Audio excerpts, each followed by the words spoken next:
عزیزان محترم، تو میں عرض یہ کر رہا تھا کہ عاشق کا کمال یہ ہے کہ وہ اپنے معشوق تک پہنچنے کے بعد کوئی ایسا عمل، کوئی ایسا کام نہ کرے کہ اسے معشوق حقیقی سے جدائی اور دوری کا سامنا کرنا پڑے۔ عاشق اپنے معشوق تک پہنچنے کے بعد ہمیشہ یہ کوشش کرتا ہے کہ میں وہ اعمال انجام دوں، وہ کام کروں جس سے میرا معشوق حقیقی مجھ سے راضی رہے۔ عاشق ہر چیز کو برداشت کر سکتا ہے، لیکن اپنے معشوق، اپنے محبوب حقیقی کی ناراضگی، عدم توجہ اور اس کے فاصلے اور جدائی کو قطعاً برداشت نہیں کر سکتا۔ سامعین گرامی قدر، رسول خدا کی حدیث سے جہاں فرمایا کہ خوش بحال مرحبا ہو ایسے انسان پر جو پروردگار کی بندگی کا عاشق ہو۔ یہ بہت بڑا مقام ہے کہ انسان جہاں اللہ کی بندگی کا عاشق ہو جائے، رغبت و شوق سے، عشق سے اللہ کی بندگی انجام دے۔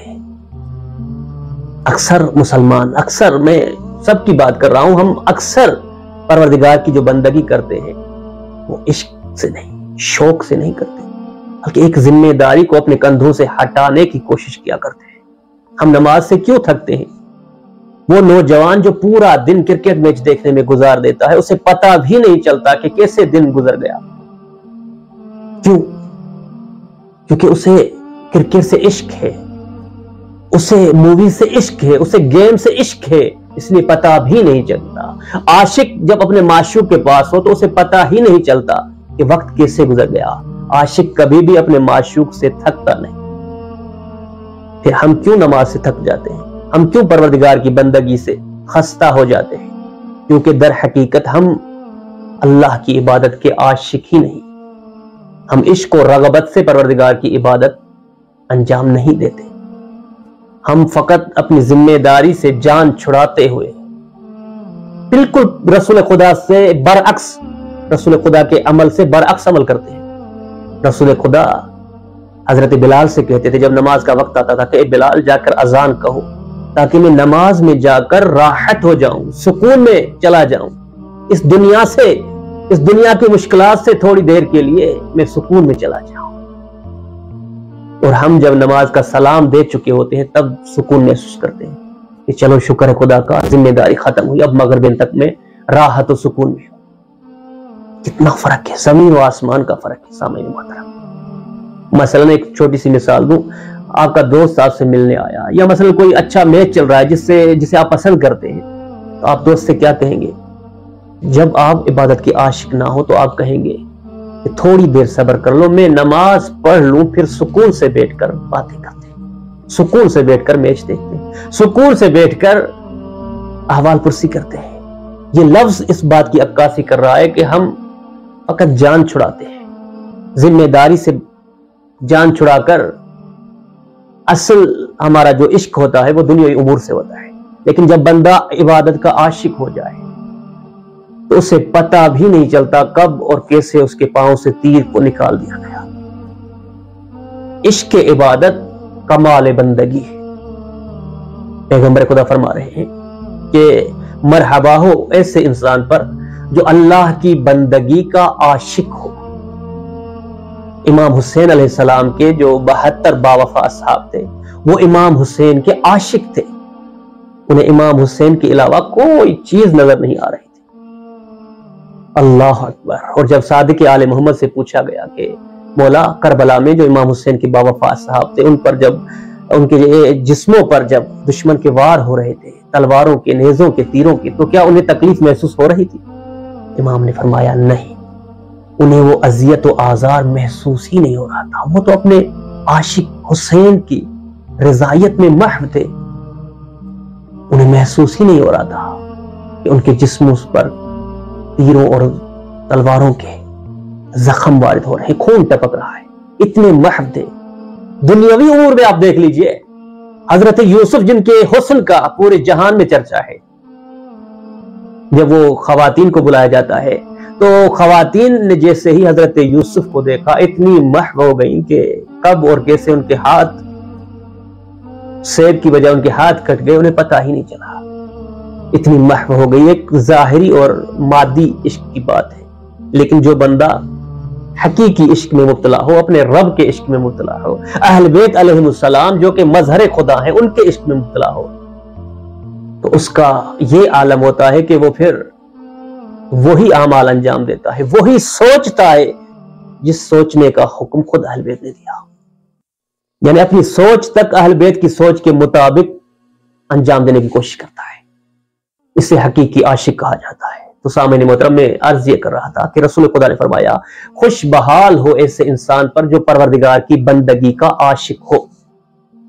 اور مولا علی کا وہ مشہور فرمان جہاں پر آپ نے فرمایا ان قوما عبدوا اللہ رغبتا فتلک عبادت تجار، کچھ لوگ پروردگار کی عبادت لالچ میں آ کر کرتے ہیں، جنت کی لالچ، حوروں کی لالچ، نعمات پروردگار کی لالچ، اس لالچ میں آ کر اپنے رب کی عبادت کرتے ہیں۔ اب میں نہیں کہتا کہ یہ جو لالچ والی عبادت ہے وہ فضول ہے، نہیں، لیکن کمال بندگی نہیں۔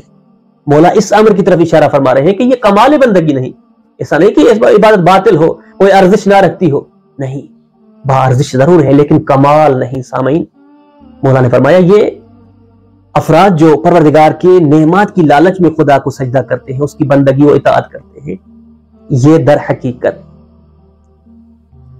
تجار افراد کی عبادت ہے۔ یعنی تاجر کس طرح ایک چیز کو دے کر دوسری چیز لیتا ہے، ایک چیز لے کر اس چیز کو دگنے داموں میں بیچتا ہے تاکہ اسے فائدہ ہو، منافع ہو، یہ بھی اسی طرح ہے۔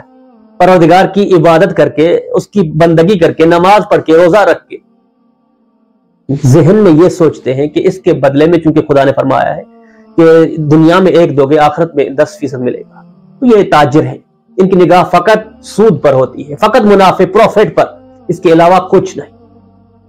فرمایا یہ تاجروں کی عبادت ہے، اور فرمایا ان قوما عبدوا اللہ رغبتا فتلک عبادت العبید، اور کچھ ایسے لوگ پائے جاتے ہیں زمانے میں جو خوف و ڈر کی وجہ سے پروردگار کی عبادت کرتے ہیں۔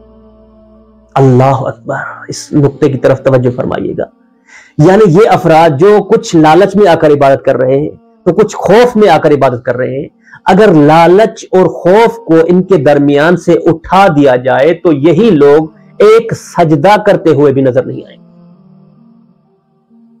اندازہ لگائیں آپ، یعنی وہ افراد جنہیں لالچ ہے پروردگار کی نعمات کی، اگر لالچ کو ہٹا دیا جائے، یعنی ان سے یہ کہا جائے کہ فقط پروردگار کی بندگی کرو، عبادت کرو، نماز پڑھو، لیکن اس کا اجر، ان کا ثواب تمہیں نہیں ملے گا، تو یہی لوگ کبھی بھی پروردگار کی بندگی کے دائرے میں نہیں آئیں گے۔ بالکل اسی طرح وہ لوگ جنہیں خوف نہ ہو، یعنی انہیں آزاد قرار دیا جائے کہ جو چاہے تم کرو، تم آزاد ہو، تمہیں قیامت میں کوئی کسی دشواری کا، کسی عذاب کا سامنا نہیں کرنا ہوگا، تو یہ افراد بھی کبھی بھی پروردگار کی بندگی نہیں کریں گے۔ فرمایا پہلے وہ افراد جو لالچ میں آ کر عبادت کرتے ہیں یہ تاجروں کی عبادت ہے، اور دوسرے جو خوف و ڈر میں، قبر کا ڈر، عذاب کا ڈر، آخرت کا ڈر، کل صراط کا ڈر، حساب و کتاب کا ڈر انہیں مجبور کرتا ہے پروردگار کی بارگاہ میں آنے کے لیے۔ یہ کمال بندگی نہیں، یہ عاشق حقیقی نہیں، یہ اپنی لالچ میں یا خوف میں عبادت کرتے ہیں۔ فرمایا یہ غلاموں کی عبادت ہے، یہ اسیروں کی عبادت ہے۔ فرمایا ان قوما، لیکن کچھ لوگ ایسے ہیں، مولا علی فرما رہے ہیں ان قوما عبدوا اللہ شوقا فتلک عبادت الاحرار وہی افضل العبادت، کچھ لوگ عبادت کے عاشق ہیں، عشق کو، محبت سے اپنے رب کو سجدہ کرتے ہیں، اس کی بندگی کرتے ہیں، اس کی اطاعت و فرما برداری کرتے ہیں۔ فرمایا یہ آزاد انسانوں کی عبادت ہے، یہ دنیا کے قید و بند سے، دنیا کے جمال سے، دنیا کی اسیری سے آزاد ہیں، اور فرمایا ہی افضل العبادت، اور در حقیقت یہی کمال عبادت ہے، یہی سب سے افضل بندگی ہے پروردگار کی۔ تو ایسے بنو کہ جہاں پر علی بھی تم پر فخر کرتے ہوئے نظر آئے۔